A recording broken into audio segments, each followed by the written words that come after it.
Oui, bienvenue à Parole autochtone, ici c'est Mélissa Marlon-Dupuis. Alors, on recommence la chronique. L'automne est arrivé, même si on a l'impression qu'on est en plein dans l'été. J'avais pris des vacances de mes vacances pour parler de la visite du pape. D'ailleurs, visite historique, je pense, ne serait-ce que dans le traitement médiatique qu'on a fait de la nouvelle. On a eu beaucoup de perspectives autochtones, que ce soit ceux qui étaient contents de la visite du pape, ceux qui étaient vraiment pas contents qu'il soit là, et aussi une analyse des enjeux par rapport à des communautés qui sont très croyantes, d'autres qui ne le sont pas.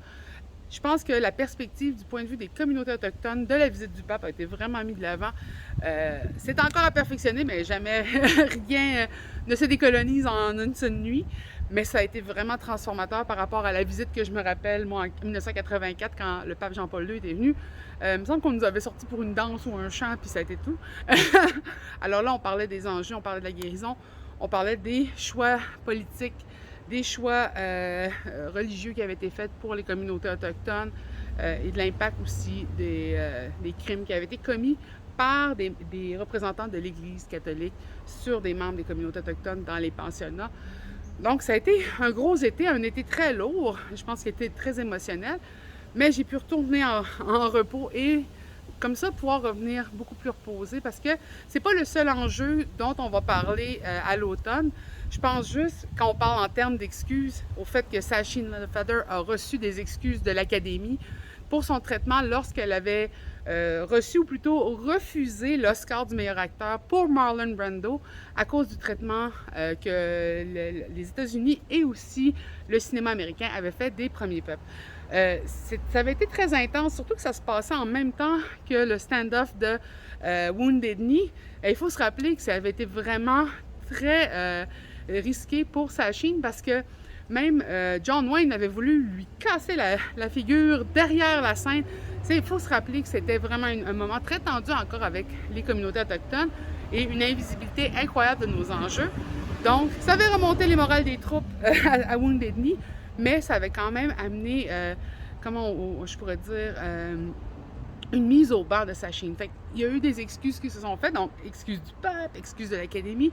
Beaucoup de gens doivent s'excuser du traitement qui a été fait des communautés autochtones dans les dernières décennies, même siècles. Cependant, des transformations aussi très puissantes.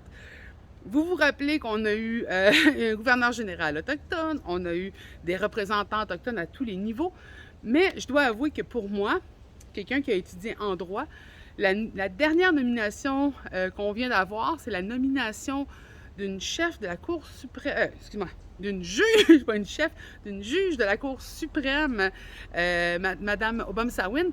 C'est un rôle incroyablement important, incroyablement transformateur et puissant pour une femme autochtone, parce qu'il faut vous rappeler que tout ce qui est en lien avec les droits autochtones, les traités, tout ce qui touche aux droits selon la Constitution, c'est du niveau fédéral et c'est débattu en Cour suprême. Donc, qu'une femme autochtone, qu'une personne qui vient justement du milieu autochtone, mais qui a étudié en droit et peut aller prendre des décisions qui vont être transformatrices pour les communautés, soit dans cette position-là, c'est énorme. C'est quelque chose vraiment où est-ce qu'on peut le voir plus comme un rôle transformateur qu'un rôle peut-être des fois décoratif.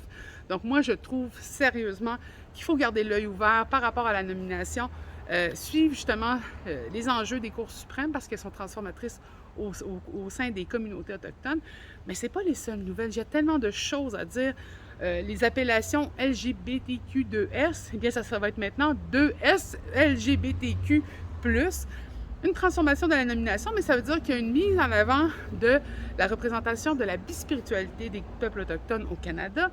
Qu'est-ce qu'il y a d'autre? Il y a de la musique, il y a de la transformation et des relations qu'on a vues au printemps, par exemple avec la relation du festival La chanson de Granby avec Samian, qui ont été transformatrices. Et on revient avec la fin de l'été, où est-ce que Florent Volant a fait un atelier pour les professionnels du milieu de la chanson et du spectacle pour inclure plus de langues autochtones. Donc, transformation, beaucoup de choses à la rentrée, beaucoup de choses à voir, mais des enjeux qui finissent plus je dirais, de transformer l'esprit et aussi la relation sociale du Canada et du Québec.